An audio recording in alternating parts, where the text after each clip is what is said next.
আসসালামু আলাইকুম। আজ আপনাদের সাথে শেয়ার করব হাতে মাখানো ব্রয়লার সবচেয়ে বেশি স্বাদের এবং মজাদার। এখন আমি ফ্রাই প্যানে তেল দিয়ে দিয়েছি, সরিষার তেল, তবে এই রান্নায় তেল একটু বেশি লাগবে। মাংস আগেই মেখে নিয়েছি। এখানে আমি দিয়েছি 1 চামচ আদা বাটা, 1 চামচ রসুন বাটা, 2 চা চামচ পেঁয়াজ বাটা, সাথে দিয়েছি হলুদের গুঁড়ো, মরিচের গুঁড়ো, লবণ এবং আমার ঘরে বানানো মশলা। সব কিছু দিয়ে আমি আগে থেকে আধা ঘন্টা ম্যারিনেট করে রেখেছি। তেল গরম হয়ে গেছে, এবার আমি মাংসটা ঢেলে দেব।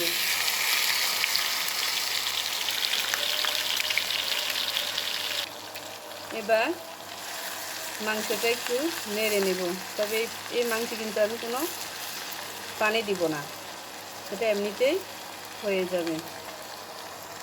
এবার ডালটা সরিয়ে নিয়েছি, এবার একটু নেড়ে দিব।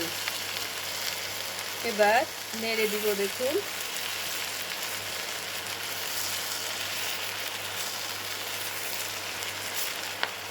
এবার আমি পেঁয়াজ দিয়ে দিব।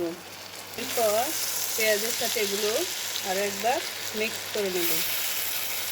আপনারা শুধু একবার খেয়ে দেখবেন, এটা অনেক টেস্টি হয়।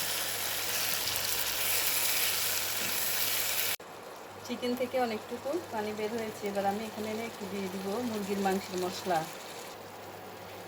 মুরগির মাংসের মশলা দিব, সাথে দিব 3টে শুকনো মরিচ।